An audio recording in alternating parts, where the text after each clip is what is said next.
You know that feeling when you were just staring at your Steam library for 20 minutes, scrolling past hundreds of titles, and you somehow still feel like you have absolutely nothing to play? It is completely exhausting. We spend so much time arguing online about what actually makes a video game a masterpiece. People get obsessed with ray-traced reflections or keeping their frame rates permanently pinned at 144 Hz, or whether the narrative is some massive branching cinematic epic. But honestly, when you strip all of that away, the definition of a truly great game is highly subjective. It is really just about that exact moment the mechanics finally click for you. So rather than just rehashing the same historical museum pieces people always talk about, the classics you respect but secretly find super clunky and unresponsive to go back to, we are taking a different approach today. I've put together a massive list of 20 games that are, without a doubt, the most compelling and polished experiences you can actually boot up right now. I'm talking about titles that respect your time, grab you right from the main menu, and refuse to let go. These are not games that are going to sit untouched in your backlog while you wait for the perfect long weekend to finally start them.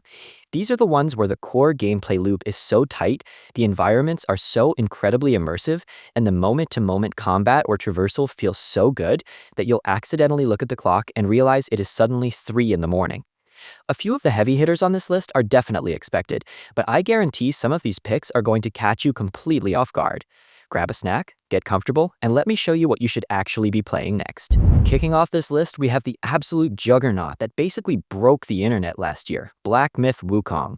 When Game Science first dropped that Unreal Engine 5 trailer years ago, I think a lot of us were super skeptical. It looked almost too good to be true, like one of those tech demos that would never actually materialize into a real playable game. But then it launched, casually sold 20 million copies in its first month, and completely shifted the landscape for action RPGs. If you somehow avoided the massive hype train, the whole setup is heavily rooted in Journey to the West, which is easily one of China's 4 great classical novels and a massively important piece of literature. You play as the Destined One, essentially this incredibly agile monkey warrior on a massive quest to recover 6 ancient relics that tie directly back to Sun Wukong's 6 senses. Now, normally, I tend to gravitate toward highly realistic, grounded games that avoid heavy fantasy or supernatural elements. I usually want gritty, believable immersion. But the cultural authenticity in Wukong is so genuinely staggering that it completely pulled me in. The developers avoided building generic fantasy ruins from scratch. Instead, they physically went out and laser scanned real historical temples, statues, and natural landscapes across China to build these environments. I highly recommend playing it with the original Mandarin voice acting and subtitles turned on, because the architecture, the character designs, and the vocal performances all blend together to create an atmosphere that feels completely unmatched. This is Game Science's first attempt at a global AAA release, and they knocked it completely out of the park. We have to get into the actual meat of the game, because the combat is where this thing absolutely shines. People keep throwing around the word Souls-like, and while it definitely shares some DNA with that genre, punishing boss fights, resting at shrines, learning complex enemy attack patterns, the pacing feels so much more like a high-octane character action game. The biggest difference is that you lack a traditional block or parry button to rely on. Your defense is almost entirely built around an incredibly satisfying, perfect dodge mechanic. You wait for the exact last fraction of a second to step out of the way of a massive sweep, which builds up your focus meter and leaves a really cool visual afterimage behind. And you aren't swinging a standard sword around either. You are wielding a staff, and the physical weight behind it feels incredible. You dynamically switch between 3 different combat stances on the fly, depending on what the situation calls for. You have the smash stance for really aggressive, mobile beatdowns, the thrust stance for crazy reach when you need to poke a dangerous boss from a safe distance, and the pillar stance where you literally extend the staff, hop up onto the top of it to avoid ground attacks, and then come crashing down with a heavy strike. The animations are ridiculously fluid, and every single hit connects with a heavy kinetic impact that feels perfectly tuned. On top of the raw melee combat, you constantly weave in an entire arsenal of spells. You can freeze enemies right in the middle of their animations with the Immobilize spell, which is a total lifesaver, or use Cloud Step to turn into mist and reposition behind a boss. The absolute craziest part is the transformation system. When you defeat certain major enemies, you essentially steal their form. You can turn into a flaming wolfman wielding a massive glaive, or a giant rock monster, getting an entirely new health bar and moveset for a limited time. It adds a massive layer of strategy where you manage your cooldowns and figure out exactly when to pop a transformation to survive a lethal phase of a boss fight. I do have to talk about the PC performance though. Anyone who watches this channel knows I am extremely picky about optimization, and I absolutely despise games that suffer from stuttering or frame pacing issues. Because Wukong runs on Unreal Engine 5 with incredibly dense geometry and lighting, it is visually one of the most stunning games ever made. However, it is wildly demanding on your hardware. You really need a beefy CPU and GPU to push high frame rates. And yes, it definitely suffers from some of those classic Unreal Engine traversal hitches and shader compilation stutters when entering new areas. It can be incredibly frustrating when a game looks this good but drops frames right as you dodge. But honestly, even with those annoying optimization quirks, the core gameplay loop and the sheer ambition on display make it an incredible experience. If you want an immersive, heavy-hitting combat system wrapped in gorgeous mythology, you absolutely need to play this. Next up on the list is a game that genuinely changed how I look at interactive storytelling. We're talking about Detroit Become Human. This drops you straight into a near-future version of Detroit where androids are literally everywhere, handling everything from manual labor to complex investigations. And honestly, looking at where technology is going today with AI, this grounded sci-fi setting feels uncomfortably realistic. I usually gravitate toward gritty, believable worlds over heavy fantasy, and Quantic Dream absolutely nailed the immersion here. The environments are so meticulously detailed that it feels like you are walking through an actual lived-in city. You play from the perspective of three different androids, Kara, Connor, and Marcus. Every single narrative thread hits completely different parts of the human experience. Kara is essentially a housekeeping android on the run, desperately trying to keep a little girl safe. Valerie Curry's performance brings this incredible, raw, maternal tension to every single scene she's in. Then you have Marcus, played by Jesse Williams, who goes from being an obedient caretaker for an elderly artist to leading a massive, potentially violent android revolution in the streets. But for me, the absolute standout is Connor. Brian Descartes plays him as this highly advanced, analytical detective model, working directly with the human police force to track down deviant androids. The pacing in his chapters is fantastic, because you are physically scanning crime scenes, reconstructing chaotic events in real time using augmented reality overlays, and constantly questioning what your program duty actually means. What makes Detroit so unique is that the actual gameplay is entirely built around the anxiety of making permanent choices. Every single dialogue option, every missed QuickTime event, and every tiny environmental detail you interact with twists the narrative in ways you notice immediately. The developers built this insanely complex flowchart system that you get to look at the end of every chapter. It actively taunts you by showing all the massive branching paths and hidden outcomes you completely missed. Characters will actually remember if you hesitated during a tense conversation, or if you failed to spot a weapon hidden in a drawer. If you push a hostage negotiation too far, people die. There is no magical screen that lets you safely retry. The story simply continues without them. The tension feels incredibly natural, and you constantly feel this overwhelming sense of responsibility for keeping everyone alive. The camera work drastically adds to this feeling too. The game seamlessly shifts from tight, claustrophobic close-ups during emotional arguments to these sweeping, gorgeous cinematic shots during heavy standoffs. I do have to talk about the PC port because I am always incredibly picky about optimization and performance. Originally, this was locked to the PlayStation 4, but when Quantic Dream brought their proprietary engine over to PC, they transitioned it to the Vulkan API. Graphically, it is a total masterpiece. The motion capture, the subsurface scattering on the character models, and the physically based lighting all look photorealistic. However, it is an absolute beast to run.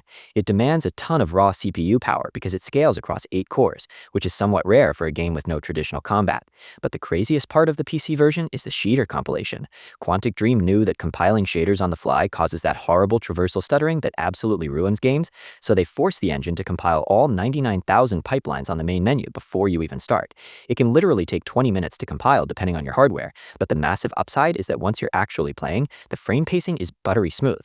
You don't get any annoying hitching when the camera cuts or when you load into a massive new area. When you combine that level of visual polish with vocal and physical performances that completely sell every single emotional beat, you get an experience that's unforgettable.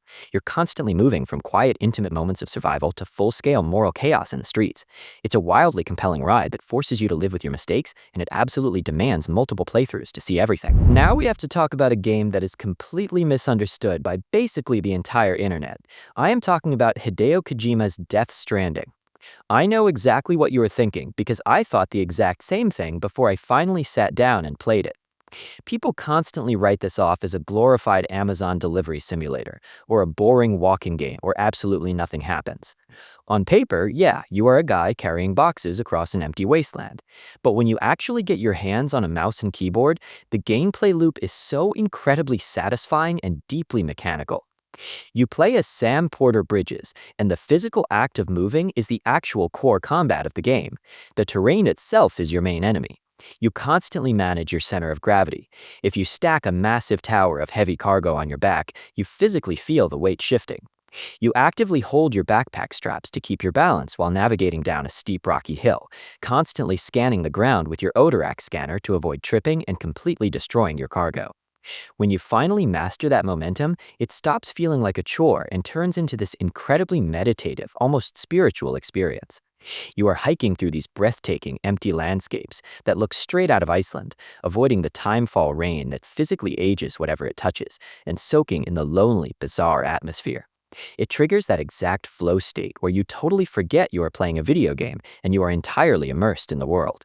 The absolute genius of Death Stranding is the asynchronous multiplayer, which Kojima calls the social strand system. You never actually see another player face to face, but the entire experience is built around a deep sense of connection. You'll be completely out of stamina, stuck at the bottom of a massive cliff with ruined boots, genuinely thinking you are going to lose hours of progress. Then you suddenly spot a climbing rope left behind by a complete stranger halfway across the world. You use their rope, you give them a bunch of likes through the menu, and it genuinely makes you emotional. Later on, you start dumping your own hard-earned resources into paving a massive highway system or dropping a generator in the middle of nowhere, knowing it will save someone else's vehicle battery. You are completely alone in this desolate world, but you constantly feel the presence of thousands of other players working together. From a purely technical standpoint, we have to talk about how gorgeous and flawlessly optimized this is on PC. Kojima Productions actually partnered with Guerrilla Games to use their proprietary Decima engine, and it is a masterpiece of software engineering. Anyone who watches this channel knows I absolutely despise stuttering or unoptimized garbage, and Death Stranding on PC is a dream. It scales across CPU cores beautifully, the DLSS implementation is incredible, and you can push massively high frame rates at ultra-wide resolutions without your GPU breaking a sweat. The physical terrain, the mud deformation, the way Sam's animations react realistically to the incline of a hill, everything looks photorealistic while running perfectly smooth. It proves that you do not need to rely on chaotic shootouts or massive enemy mobs to make a game incredibly compelling. Next on the list, we have to talk about a game that finally broke the terrible curse of mediocre Star Wars releases. I am talking about Star Wars Jedi Fallen Order. For the longest time, it felt like we were never going to get a truly grounded, single-player, story-driven Star Wars adventure again. But Respawn Entertainment stepped up and delivered an experience that completely nails the exact fantasy fans had been begging for. You step into the boots of Cal Kestis, a former Padawan who barely managed to survive the absolute slaughter of Order 66. When the game starts, you are living in hiding, working as a blue-collar scrapper, and you have completely cut yourself off from the Force.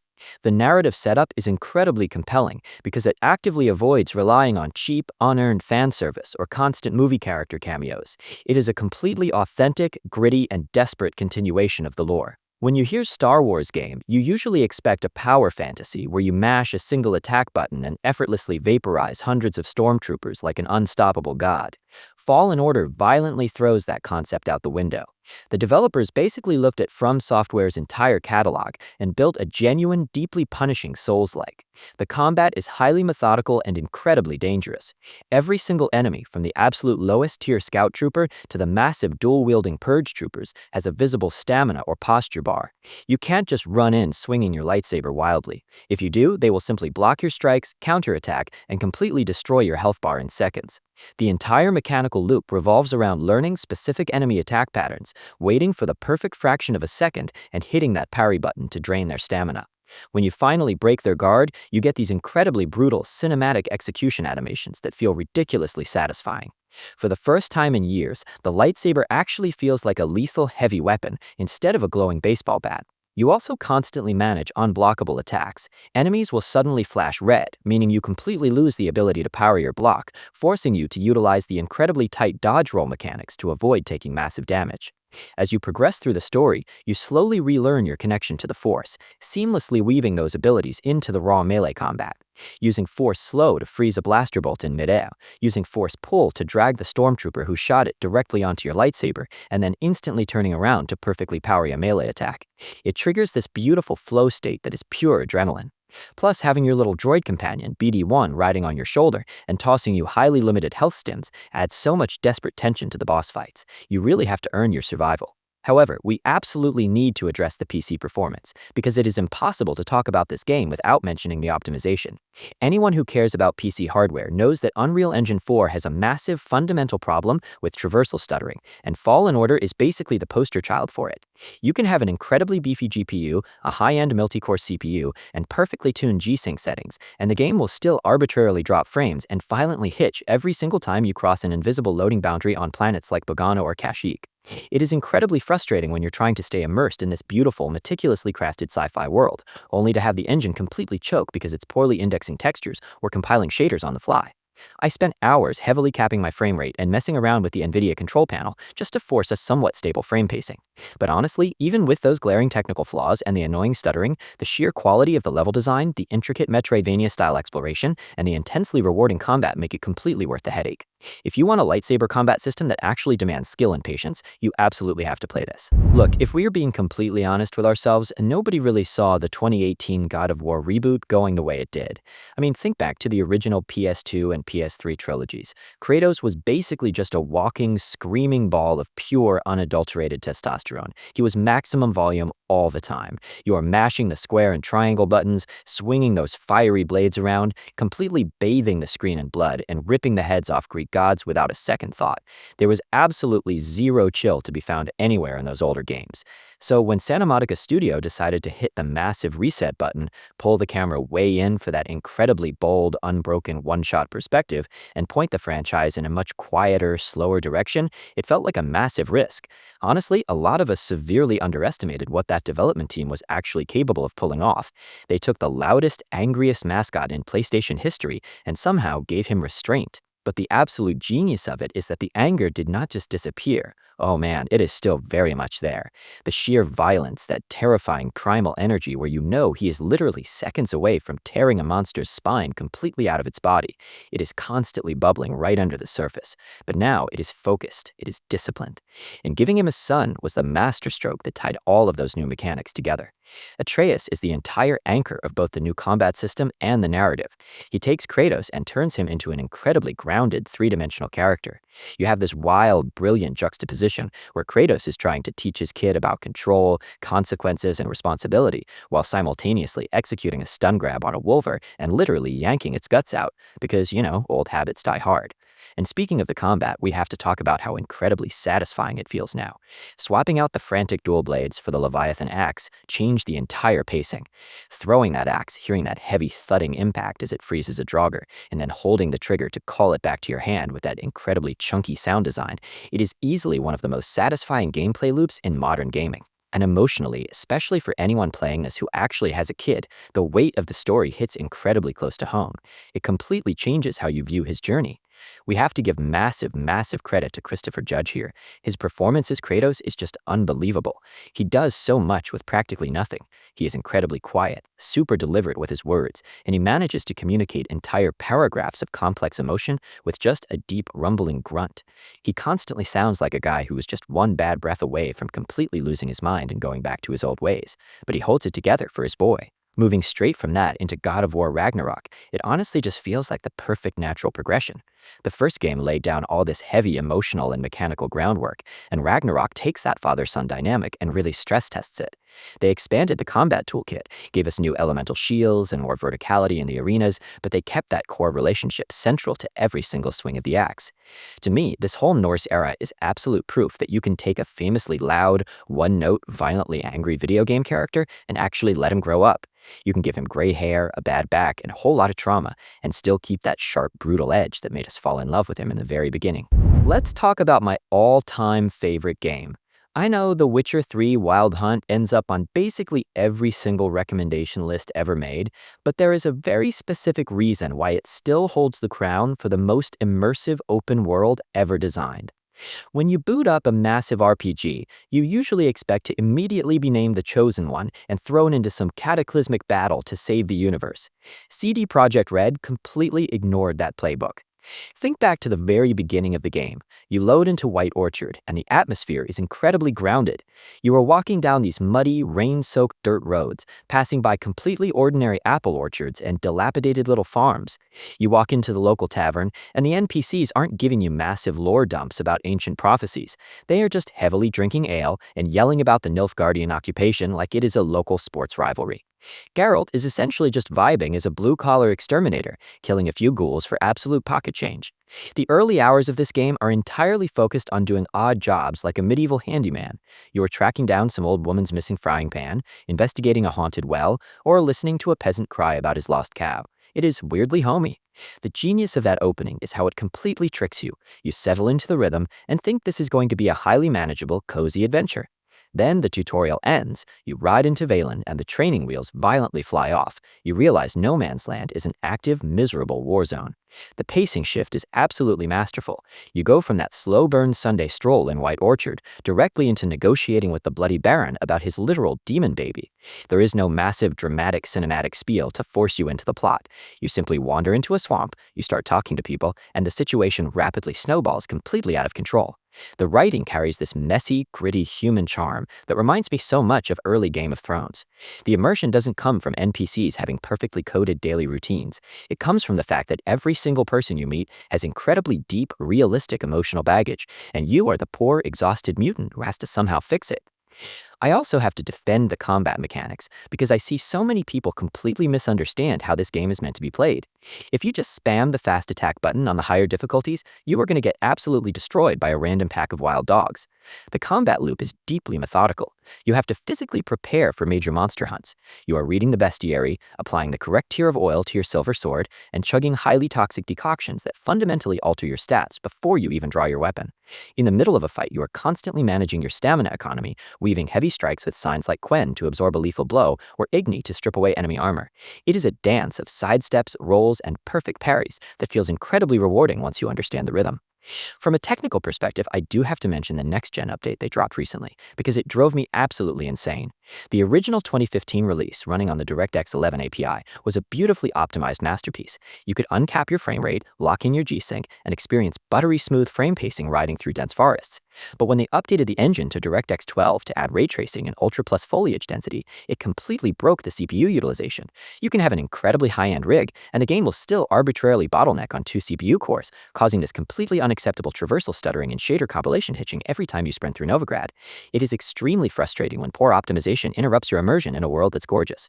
But honestly, even with those technical frustrations, the underlying game is such a towering achievement in writing, atmosphere, and sheer mechanical depth. It remains without a doubt one of the greatest games ever made. I normally bounce right off anything heavily labeled as fantasy or supernatural. I heavily prefer gritty, realistic, and grounded worlds where magic doesn't ruin the immersion. But Sandfall Interactive just dropped their debut game, Clair Obscure Expedition 33, and the central premise is so unbelievably creative that it completely grabbed my attention anyway. The setup is wildly bleak. You drop into this gorgeous, dark world, heavily inspired by Belle Epoque France. Once a year, this terrifying, godlike entity known as the Paintress wakes up and paints a specific number on a massive monolith. Instantly, every single human being in the world who is exactly that age simply dissolves into smoke. They are erased from existence entirely. She has been counting down year by year, drastically shrinking the lifespan of humanity, and tomorrow she will paint the number 33. You play as the members of Expedition 33, essentially a desperate suicide squad of volunteers leaving the safety of their city, Lumiere, on a final mission to hunt down the Paintress and kill her before their time is up.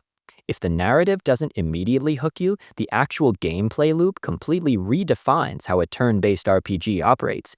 I know traditional turn-based combat can sometimes feel a bit static, but Clair Obscure fixes that by aggressively blending deep strategic menus with tight real-time action mechanics. They call it a reactive turn-based system. During your offensive turn, you aren't just clicking a menu and passively watching an animation play out. You actively participate with QuickTime events, timing your button presses perfectly to maximize damage or unlock extra combo chains, and you even use a free aim system to manually target specific enemy weak points. But the real genius happens during the enemy's turn. You cannot just put the controller down, you must actively watch the enemy animations, listen closely for auditory cues, and manually hit the dodge or parry buttons in real time to avoid taking damage. If you nail a perfect parry, you trigger a massive counterattack. It keeps your brain entirely engaged the whole time. Figuring out how to properly stack burn status effects so a character like Mael can shift into her lethal virtuose stance is deeply satisfying. We also desperately need to talk about the voice acting because the cast they assembled is absolutely staggering. They brought in Charlie Cox to voice the lead engineer, Gustav, and Andy Serkis plays this incredibly complex, ruthless character named Renoir. You also have heavy hitters like Ben Starr and Jennifer English doing phenomenal work. Having actual heavyweight Hollywood performances deliver this tragic script is incredibly refreshing. It proves exactly why relying on AI voice generation is a total dead end. There is absolutely no substitute for genuine, authentic human emotion when the stakes are this high. They bring so much subtle, grounded gravity to a world that could have easily felt ridiculous. From a technical standpoint, I went in fully expecting a disaster. It is an Unreal Engine 5 game, and anyone who cares about PC hardware knows the absolute dread of booting up a modern release. I usually spend the first 2 hours tweaking my G-Sync settings and heavily capping my frame rate just to avoid that miserable traversal stuttering. Surprisingly, Sandfall actually put the work in. The Art Nouveau aesthetic and the surreal environments look stunning, but the frame pacing is actually rock solid. It doesn't hitch every single time you dodge, which is crucial for a game where missing a quarter-second parry window means taking massive damage. It launched day one on Game Pass, and critics are totally justified in calling it a modern masterpiece. If you want a title that aggressively pushes the boundaries of the RPG genre, you owe it to yourself to play this immediately. We finally reached the conclusion of the Survivor trilogy with Shadow of the Tomb Raider. I constantly see people mistakenly credit this entirely to Crystal Dynamics, but Eidos Montreal actually took the lead development role on this one, and you can heavily feel their specific design philosophy injected into the stealth systems. This game is easily the darkest and most mechanically dense entry of the three. It serves as the climactic finale to Lara Croft's origin story, and the stakes are ridiculously high right out of the gate. Lara literally grabs an ancient Mayan artifact without thinking and accidentally triggers an actual apocalypse, which instantly floods a town and sets an incredibly gritty, desperate tone for the rest of the campaign. Rather than merely surviving the elements like you did in the previous games, Shadow drops you deep into the unbelievably dense, lethal jungles of Peru and essentially forces you to become an apex predator. The stealth mechanics received a massive overhaul that completely changes the flow of an enemy encounter. Instead of hiding behind convenient waist-high boxes, you physically slather Lara in mud to camouflage yourself against vine-covered walls. Doing this actually hides your heat signature from heavily armed Trinity mercenaries who are actively hunting you with thermal vision goggles. It feels ridiculously empowering to string isolated enemies up into the canopy using rope arrows, or fire off fear-inducing hallucinogen arrows into a tightly packed patrol to watch them panic and turn on each other. Once the chaos starts, you drop down from a tree branch and chain multiple brutal, silent melee takedowns. The enemy AI is surprisingly sharp, forcing you to constantly break line of sight, reposition, and vanish back into the dense foliage to stay alive. The exploration is where this title truly shines. The challenge tombs have evolved way past simple single-room puzzles. They are massive, intricate, multi-stage gauntlets that feel like incredibly deadly Zelda dungeons. You are constantly managing complex traversal mechanics, aggressively using your climbing axes to rappel down steep cliffs, wall running across bottomless chasms, and utilizing these incredibly tense underwater air pockets to hold your breath while desperately avoiding swarms of piranhas in flooded caverns.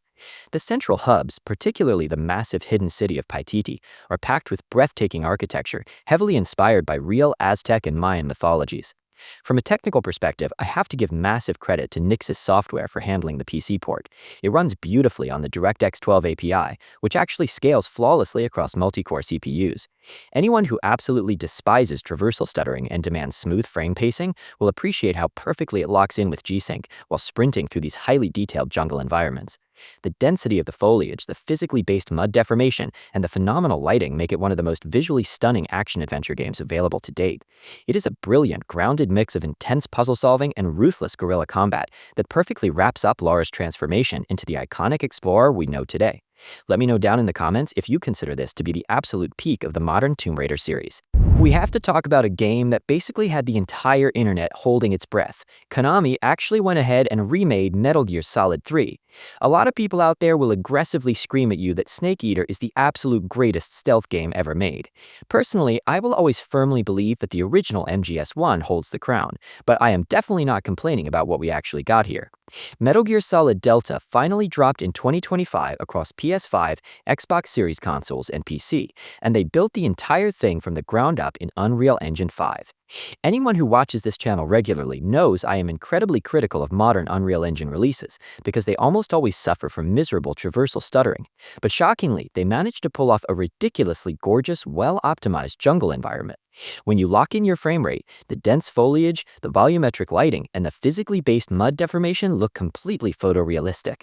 The narrative setup is iconic. You play as Naked Snake, the operative who eventually becomes the legendary Big Boss, dropping deep into heavily guarded Soviet territory in 1964.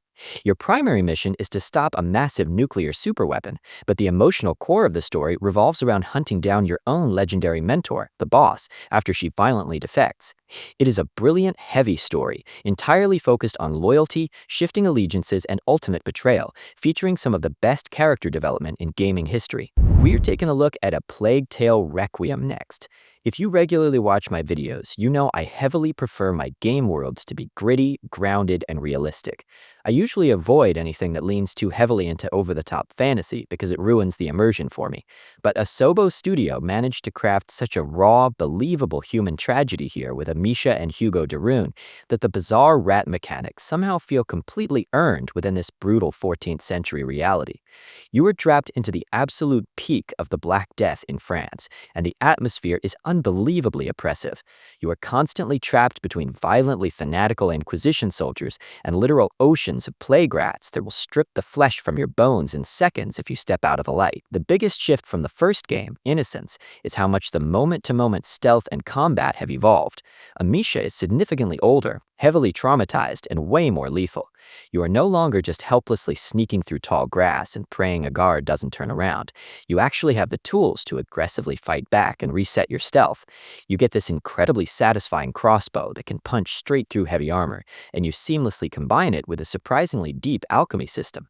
You are constantly crafting on the fly, throwing a pot of tar to vastly expand the radius of a burning brazier, or shooting an extinguish bolt to instantly snuff out a heavy guard's lantern, leaving him to get absolutely devoured by the rat swarm in the dark. The puzzle-solving aspects of manipulating those light sources to clear a path feel deeply rewarding and tactile. The areas are also massively expanded compared to the highly linear corridors of the first game, giving you a ton of creative freedom and variety in which paths you want to take to bypass an enemy encampment. And then you have your brother Hugo. Because of the macula infection in his blood, he eventually gains the ability to directly control the rat hordes.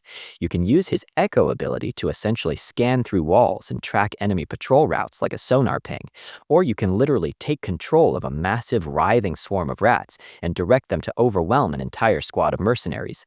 It sounds incredibly overpowered, but the game balances it beautifully by grounding it in the severe physical and emotional toll it takes on a little kid. I definitely have to talk about the PC optimization too, because anyone who watches this channel knows I absolutely despise stuttering and terrible frame pacing. While most developers right now are relying on Unreal Engine and completely failing to optimize it, Asobo actually built this on their own proprietary in-house engine. Graphically, it is an absolute masterpiece. The photorealistic textures, the dense foliage, and the sheer technological achievement of rendering hundreds of thousands of individual rats on screen at the exact same time without the engine completely choking is staggering. I will warn you though, it is wildly demanding on your GPU.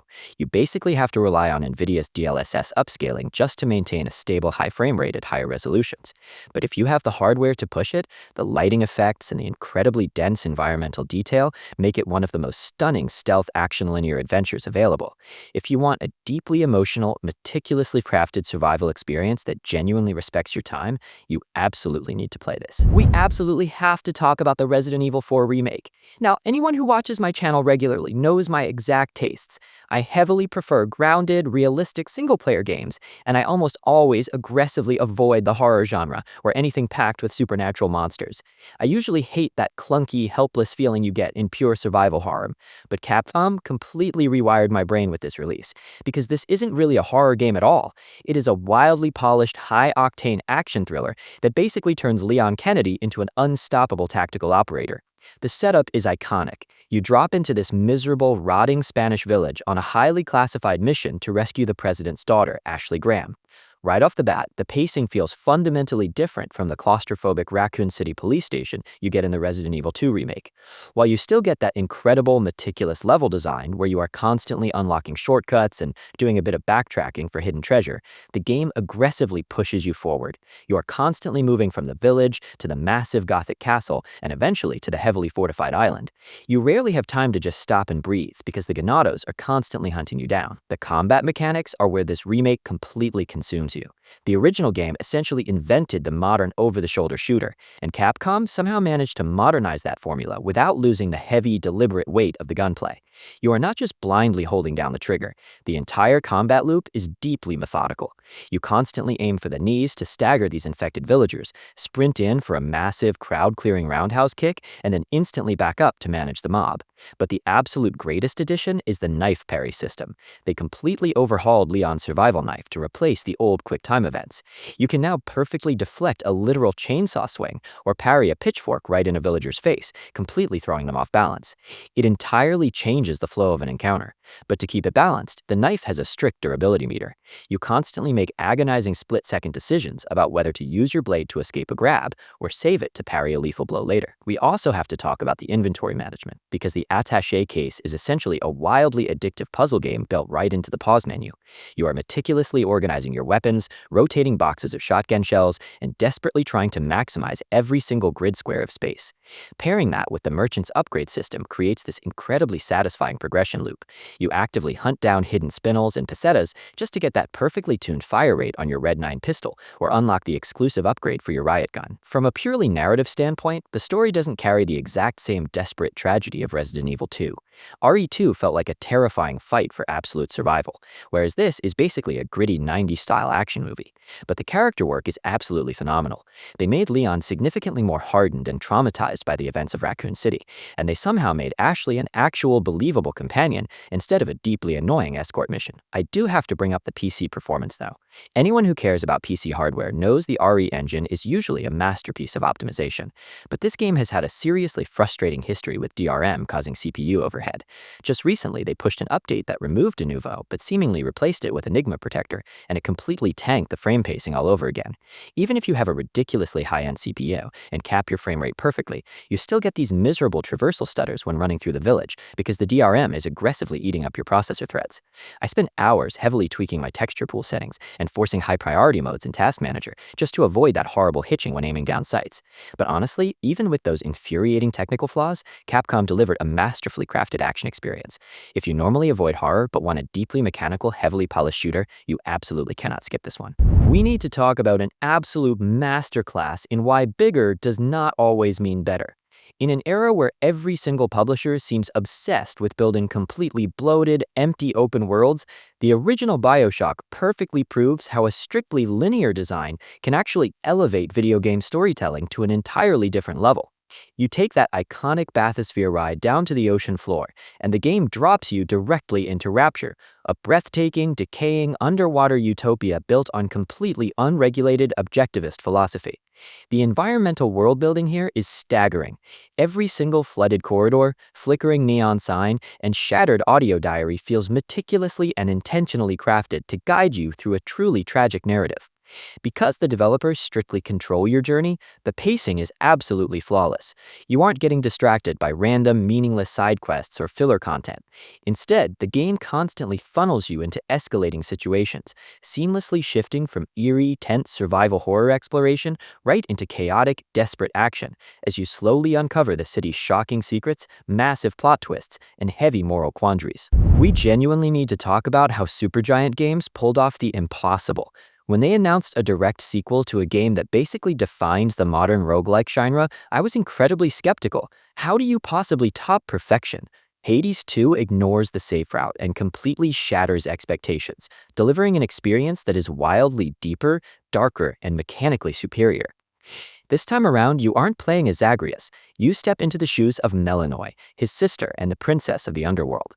The narrative stakes are immediately massive, because Kronos, the literal titan of time, has escaped his imprisonment in Tartarus, taken over the House of Hades, and completely captured your entire family. The tone shifts from a rebellious son trying to annoy his dad to an intensely driven, revenge-fueled assassination mission. And what completely blew me away is the sheer scale of the world. You are no longer solely fighting your way up through the underworld to escape. Depending on the run, you can actually choose to push upward to the literal surface, fighting in completely new environments that Zagreus never even got to see, desperately warding off a lethal magical curse just to survive up there. Next up, we need to talk about one of the most iconic racing franchises in gaming history. Polyphony Digital is still actively supporting Gran Turismo 7 with massive monthly content drops, constantly adding new cars and track layouts years after launch. When you jump into the career mode, it feels exactly like a perfectly curated greatest hits album of the classic GT formula. You are grinding through those notoriously frustrating license tests, doing brand-specific challenges, and surviving massive endurance races. It aggressively hits that nostalgia button, but it wraps the entire experience in a heavily modernized package. The actual driving physics strike this brilliant, delicate balance. It sits perfectly right between a brutally unforgiving hardcore simulator and a highly accessible arcade racer. You feel the weight transfer when you brake hard into a corner, but it doesn't actively punish you for playing on a controller instead of an expensive sim rig. But what completely elevates the single-player experience is the new GT Sophie AI. Historically, Gran Turismo AI was incredibly robotic. Cars were practically magnetically glued to the optimal racing line, and they would blindly ram right into your quarter panel if you dared to exist in their space. GT Sophie completely throws that out the window. It is an incredibly advanced machine learning neural network that actually races against you like a real aggressive human player. It will actively defend the inside line, dynamically react to your braking points, and sometimes even make genuine human-like mistakes under pressure. It entirely changes the flow of an offline race. We are completely shifting gears here to talk about what is undeniably the most intensely punishing, heavily tactical strategy game currently available, XCOM 2. Anyone who regularly watches my videos knows I heavily prefer gritty, hyper-realistic military shooters and generally try to avoid anything involving aliens or heavy sci-fi elements, but the sheer tactical depth and the grounded, desperate atmosphere Firaxis built here completely overrides my usual preferences. The premise is brilliant because the game assumes you already lost the First War. Earth has been entirely occupied by Advent, and you are running a severely underfunded, ragtag guerrilla resistance movement out of a stolen alien supply ship called the Avenger. The campaign is split into two distinct halves. You have the massive strategic layer, where you're frantically managing your extremely limited resources, researching new weapon tech, and constantly fighting against a global doomsday clock known as the Avatar Project that actively forces you to make terrible, high-stakes compromises just to survive another month. We absolutely have to talk about one of my all-time favorites. There are genuinely great RPGs, and then there is Mass Effect 2, which basically wrote the blueprint for how modern, character-driven narratives should actually function. If you played the original Mass Effect, you know it was incredibly ambitious, but the combat was undeniably clunky. For the sequel, BioWare completely stripped away that terrible, bloated inventory management system and heavily refined the moment-to-moment gunplay. The movement feels incredibly tight, snapping into cover is actually responsive, and stripping away enemy kinetic barriers with an overload command before lining up the perfect sniper headshot triggers this beautiful flow state. If you watch my channel regularly, you already know my exact gaming preferences. I heavily lean toward gritty, highly realistic, story-driven PC games. I am usually the absolute first person to relentlessly complain about poor engine optimization, lazy PC ports, and that miserable shader compilation stutter that ruins modern releases. I rarely gravitate toward bright, highly stylized, cartoony mascots, but every once in a while a developer drops something so undeniably flawless that it completely shatters my usual biases. Team Asobi did exactly that with Astro Bot. I am fully willing to admit that this is the absolute pinnacle of modern 3D platforming, and it entirely deserved taking home the Game of the Year award in 2024. People initially assumed this would be a simple short tech demo like Astro's Playroom was back when the console first launched. In reality, it is a massive, densely packed premium title. Pillars of Eternity is basically Obsidian Entertainment's massive unfiltered love letter to the old school Infinity Engine era, but it's so much more than just cheap nostalgia bait for people who grew up on Baldur's Gate or Planescape Torment. While the sequel, Deadfire, went for a more tropical, seafaring vibe, I firmly believe this first entry is the superior experience because it feels much more in line with the dark, grounded atmosphere of the classics that inspired it. The premise alone is incredibly grim. You are investigating why children of Dyrud are being born hollowborn, which literally means they are born without souls. You play as a watcher, someone who has the rare, often burdensome ability to peer directly into people's souls and see their past lives. It's dense, it's philosophical, and yes, it's extremely wordy, but the writing is so high quality that it completely sucks you into the lore. Tyranny is easily one of the most fascinating experiments Obsidian has ever put out, and honestly, the premise alone makes it worth the price of admission. Most RPGs spend 40 hours trying to convince you that you're a hero, but Tyranny just starts by telling you that evil already won. The Overlord Kairos has completely conquered the known world, and you aren't some scrappy rebel. You're a fate-binder. You're essentially a traveling Judge Dredd in a fantasy setting, enforcing the law of a tyrant across territories that have already been broken. You start with immense power and resources, and the entire game is about how you choose to wield that authority. Are you going to be the cold, efficient instrument of the regime, or are you going to quietly sabotage the empire from the inside? Before you even step foot in the actual game, you play through this board game style conquest mode, which I know is a massive sticking point for a lot of people. It's basically this tactical map chess, where you decide exactly how Kairos' armies conquered the tiers over several years. I get why players just want to jump into the actual roleplay, but you really shouldn't skip it. These choices aren't just fluff, they physically change the world. You're deciding which cities were burned, which factions were enslaved, and which leaders were spared. When you finally start the game, NPCs will react to you based on those specific historical decisions. One faction might view you as a merciful diplomat, while another might see you as a war criminal who personally orchestrated their downfall. Larian Studios basically took the Dungeons & Dragons 5th edition rule set and used it to build the most ambitious reactive RPG ever conceived. I know you've probably heard that staggering statistic about the 17,000 ending variations.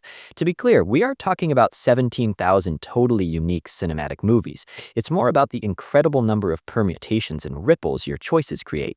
It's a massive spider web where every single decision you make, no matter how small, tracks into the final outcome.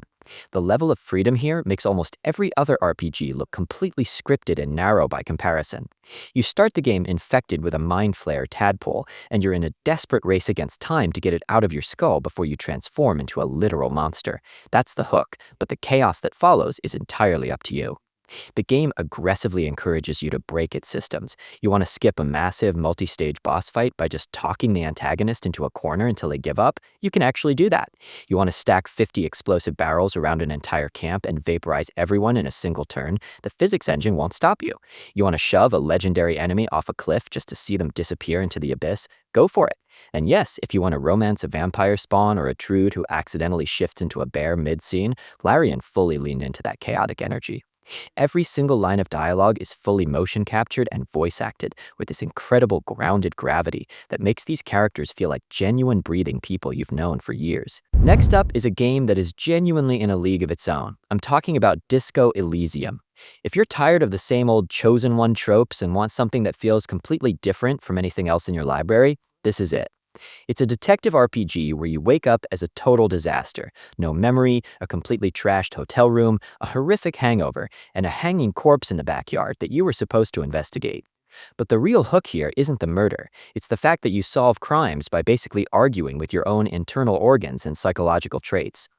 Since this dropped, we've seen so many copycats try to mimic the vibe, but nobody pulls it off like Zawam did.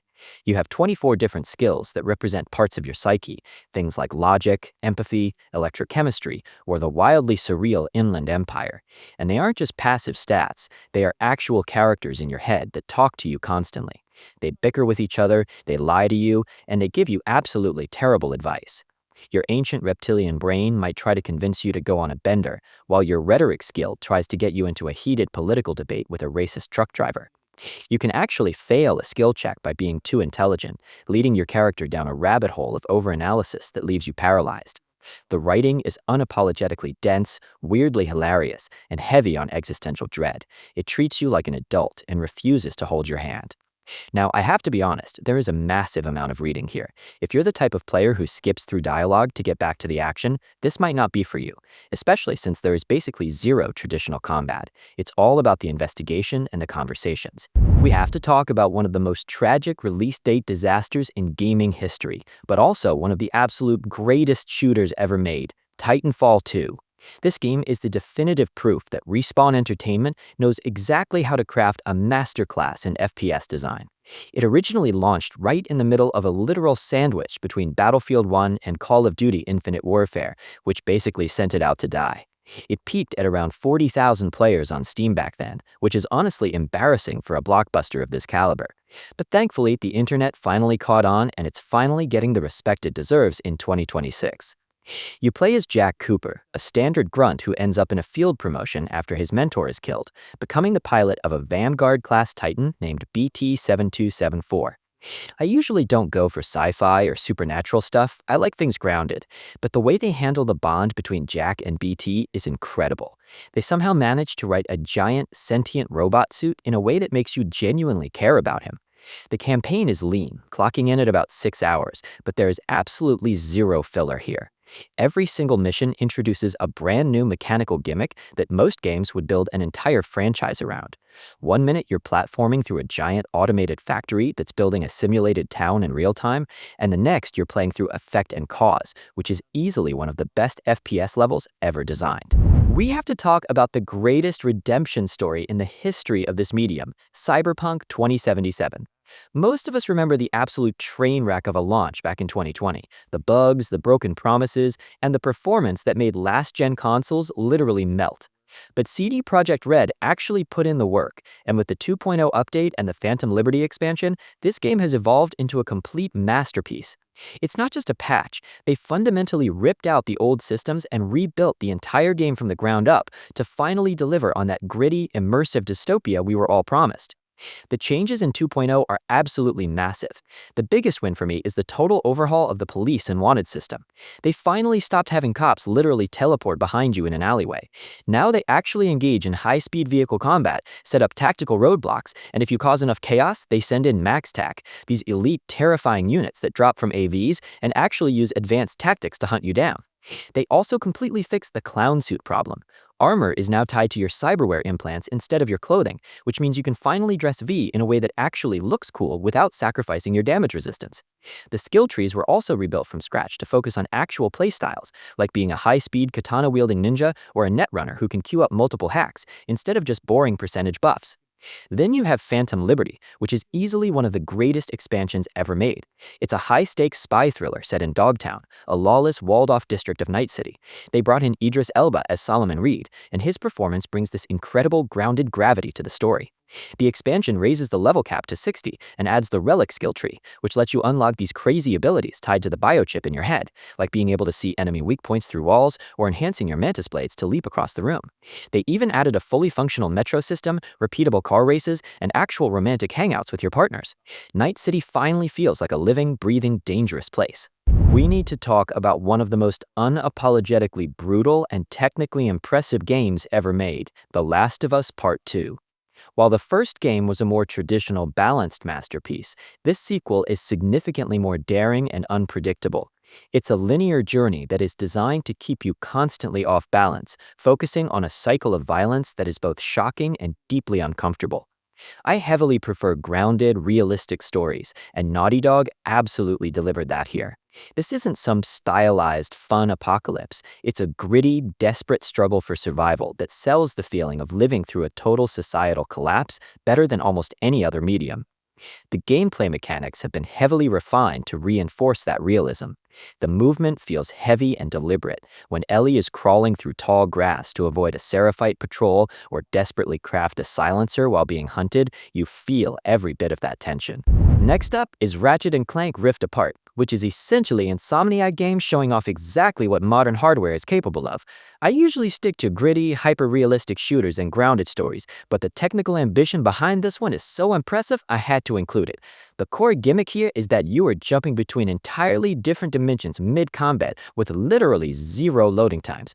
1 second you're in a dense, neon-soaked cyberpunk city, and the next you're swinging through a prehistoric jungle. The story follows Ratchet and a brand new Lombax named Rivet as they hop across realities to stop an evil emperor from collapsing the multiverse. It's a whimsical, cartoonish action platformer that doesn't take itself seriously, but the over-the-top gunplay is incredibly satisfying. You've got these ridiculous creative weapons like the topiary sprinkler that turns enemies into garden sculptures, or the shatter bomb that creates these massive screen-filling explosions. It's pure, polished fun with that classic Insomniac charm. We have to talk about the definitive entry point for one of the most unique franchises in gaming, Yakuza 0. I am a huge fan of gritty, grounded crime dramas, and this prequel delivers that in spades. It drops you right into the neon-soaked bubble economy madness of 1980s Japan, following the parallel stories of Kazuma Kiryu and Goro Majima before they became the legends we know today. While the series is famous for its eccentricities, Zero strikes a much more serious, raw tone compared to some of the later entries, weaving a genuinely high-stakes narrative about power, honor, and the brutal internal politics of the Yakuza underworld. The combat is absolutely savage. You have multiple fighting styles for both characters that you can swap between on the fly, and the heat actions are some of the most satisfyingly brutal finishers in the genre. There is something incredibly visceral about slamming a heavy motorcycle into a group of street thugs, or using the environment to deliver a devastating blow. It feels heavy, impactful, and perfectly captures that street brawl intensity. But what makes this game special is the duality of its world. 1 minute you are involved in a heartbreaking cinematic crime drama, and the next you are getting completely distracted by the dozens of side activities in Kamurocho and Sotenbori.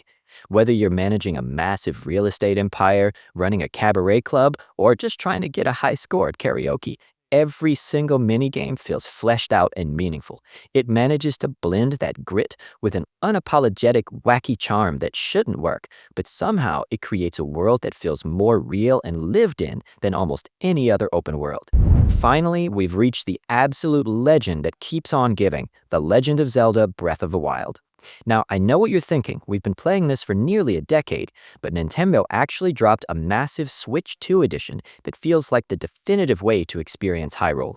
It's not just a simple port, it is a full technical overhaul built specifically to flex the new hardware. The most immediate change you'll notice is the performance. The game finally hits a rock-solid, buttery smooth 60 frames per second, which completely eliminates the chugging we used to deal with in areas like Korok Forest. The loading times have also been nearly wiped out. Whether you're fast traveling across the map or entering a shrine, you are in and out in a couple of seconds, so you spend way more time actually exploring.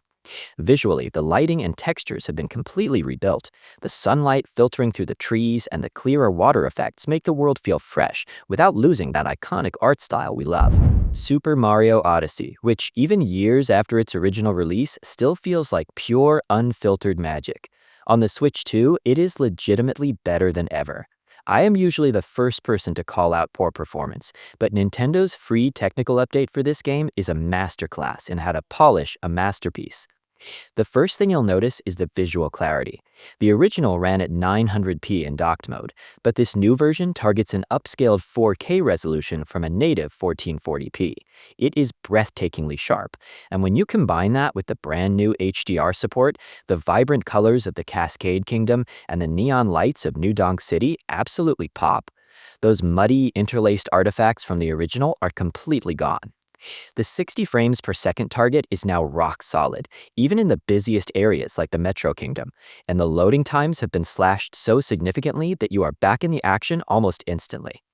The core gameplay is that perfect, rare balance between pure nostalgia and completely fresh ideas.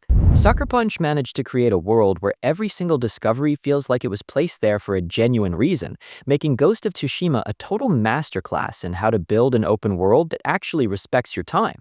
I'm usually the first person to complain about bloated maps and endless, meaningless icons, but this game avoids all of that. You play as Jin Sakai, a samurai caught in the middle of the Mongol invasion of Tsushima, Tsushima, and the world they built is staggering. It's gorgeous, melancholic, and has this surprisingly peaceful atmosphere, even while everything is being torn apart. The combat is where the game really wins you over. It's not a mindless hack and slash. There's a real deliberate rhythm to the way you use your katanas, stances, and gadgets. Sure, you can try to just run in and swing wildly, but the engine is built to reward absolute precision. It's the kind of system where one perfectly timed parry feels significantly more rewarding than 10 wild swings. Personally, I'm a massive fan of the ghost gadgets. Using kunai or smoke bombs to turn the tide when you're outnumbered feels incredible. But it isn't just about the blade fights and composing haikus. There is a deeply grounded, gritty story here about the conflict between tradition and change. It's about how far you're willing to go to save your home, even if it means becoming something your ancestors would never recognize. Watching Jin slowly let go of his rigid honor code to become the ghost hits much harder than you'd expect. From a technical standpoint, especially on PC, this game is a legitimate triumph of optimization. Sucker Punch and Nix's did a phenomenal job with the port. Even years later, the art direction holds up beautifully, and it runs like an absolute dream. You aren't going to see any of that miserable traversal stuttering or those annoying shader hitches that ruin so many other modern open-world titles. The guiding wind mechanic is still one of the best UI innovations in years. It lets the environment itself guide you to your objective, keeping your screen clean and your immersion intact. When you get this running at a high frame rate with G-Sync enabled, the way the wind catches the long grass and the blood splatters across the autumn leaves is just breathtaking. Riding across the world feels so good that Horizon Forbidden West is one of those rare games where you'll actually find yourself avoiding fast travel. From misty mountains to sun-bleached desert ruins, this is easily one of the most visually stunning open worlds ever built. It's dense, detailed, and packed with a level of environmental storytelling that makes every corner of the map feel essential. You're back in the boots of Aloy, navigating a post-apocalypse where nature has reclaimed the skyscrapers and massive robot dinosaurs roam the wilds like it's the most normal thing in the world. The combat remains incredibly strategic and rewarding. There is nothing quite like the rush of dismantling a giant mechanical thunderjaw piece by piece using nothing but your wits and a set of tricked-out arrows. You're constantly scanning for weak points, stripping off armor plates, and using the machine's own weapons against them. But the real joy here is the world building. You'll stumble upon abandoned tech labs that tell tragic stories of the old ones, navigate the messy political agendas of various tribal factions, and tackle side quests that actually feel like meaningful stories rather than just filler. Even something as simple as climbing a tall neck to reveal the map still feels satisfying every single time. From a technical perspective, this PC port is a masterpiece of optimization, largely thanks to the work done by Nixes. Since the game was built on the Decima engine, it runs with a level of stability that most modern open-world games can only dream of. One of the best features is the complete lack of a shader compilation step when you first boot it up. It just works. It also fully utilizes direct storage, meaning if you're running this on a fast NVMe SSD, those massive environments stream in seamlessly without a hint of traversal stutter. Swapping the high-tech sci-fi corridors for a grim, dark medieval fantasy, Doom: The Dark Ages serves as a prequel that feels like a total shift in direction for the franchise. You're trading in Mars for ancient battlefields and crumbling castles, fighting back the legions of hell in a setting that feels significantly more oppressive. The game hit 3 million players in its first week, 7 times faster than Doom Eternal, though a huge part of that momentum comes from the fact that it launched day one on Xbox Game Pass. The combat marks a massive departure from the Doom dance of previous entries. Instead of focusing on hyper-mobile acrobatics and constant air dashing, you're playing as a literal iron tank. The addition of the shield saw is the centerpiece here. It's a versatile tool that lets you parry, block, and shred enemies in one fluid motion. It grounds the combat in a way that feels more deliberate and brutal. You even get these massive scale set pieces where you pilot a cybernetic dragon or a 30-story Atlan mech, which adds a sense of scale the series hasn't really touched before. Picking up right after the escape from Midgar, Final Fantasy VII Rebirth follows Cloud and his crew as they venture out into a massive, interconnected world to hunt down Sephiroth. This isn't just a sequel, it's a sprawling journey across 7 distinct regions, including the lush grasslands, the rugged Junon, and the iconic Cosmo Canyon. It swept the 2024 Game Awards with 7 nominations, including Game of the Year, and it secured a well-deserved win for Best Score and Music. The soundtrack is legitimately peerless. The combat system is a fantastic evolution of the first game, blending real-time action with tactical commands. The new synergy abilities are the standout addition, allowing party members to team up for powerful combo attacks that feel both cinematic and strategically essential. While the PS5 version was a great starting point, the PC version is undeniably the superior way to play.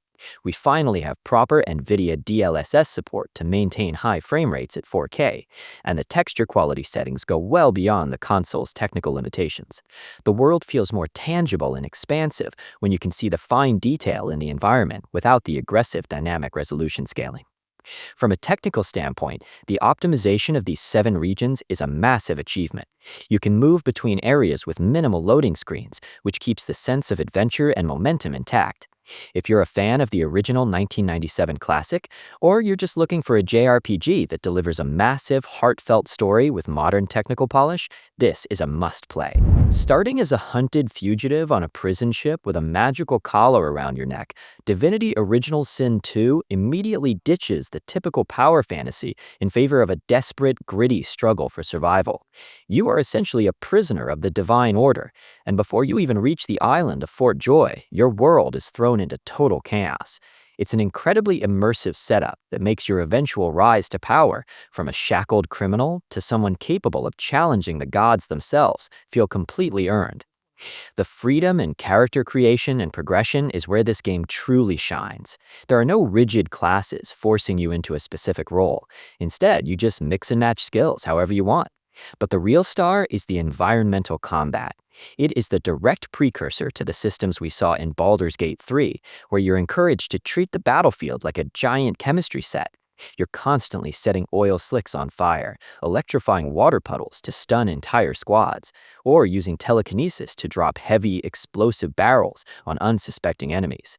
While it shares a lot of DNA with Larian's later work, I'd actually argue that Divinity 2 feels a bit cleaner and more mechanically balanced. Waking up in a morgue covered in scars with zero memory is a rough start, but it gets weirder when you realize you literally cannot die.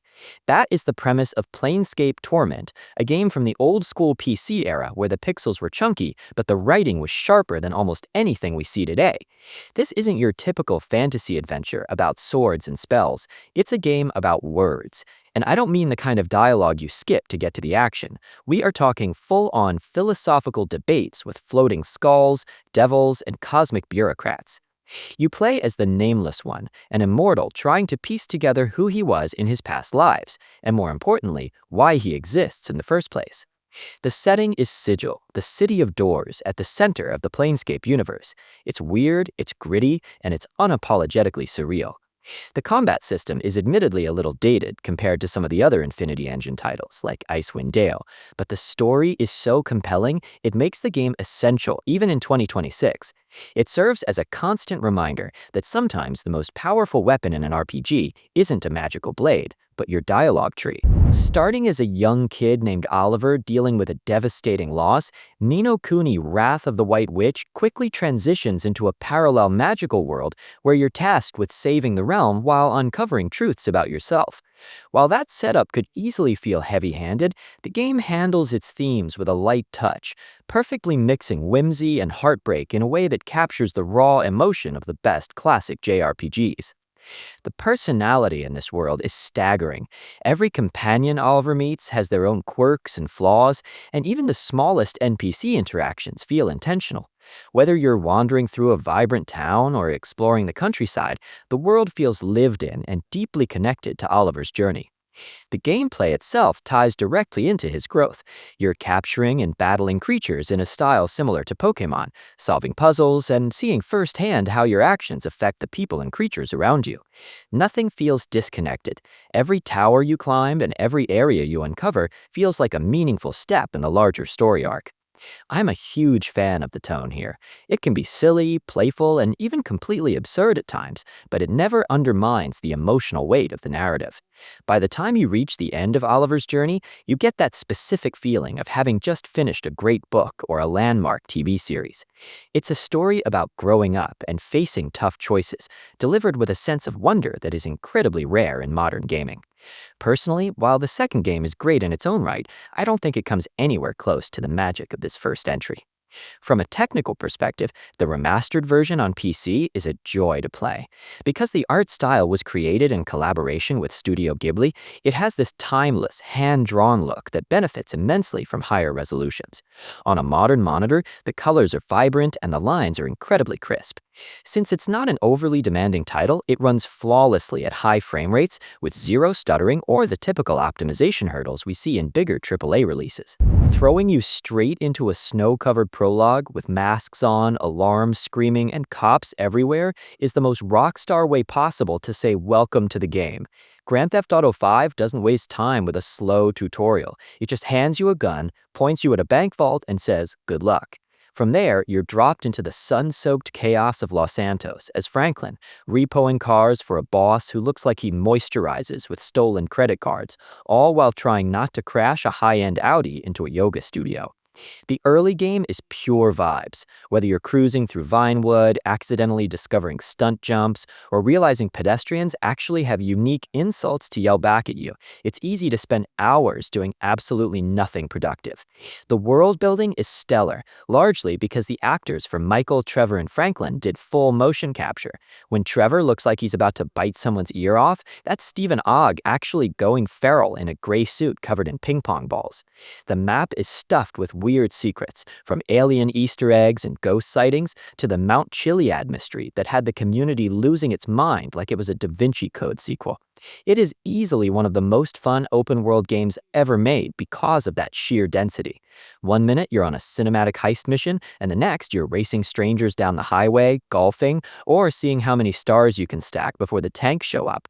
The level of freedom and the variety of things to do, even before you even touch the madness of GTA Online, is unmatched.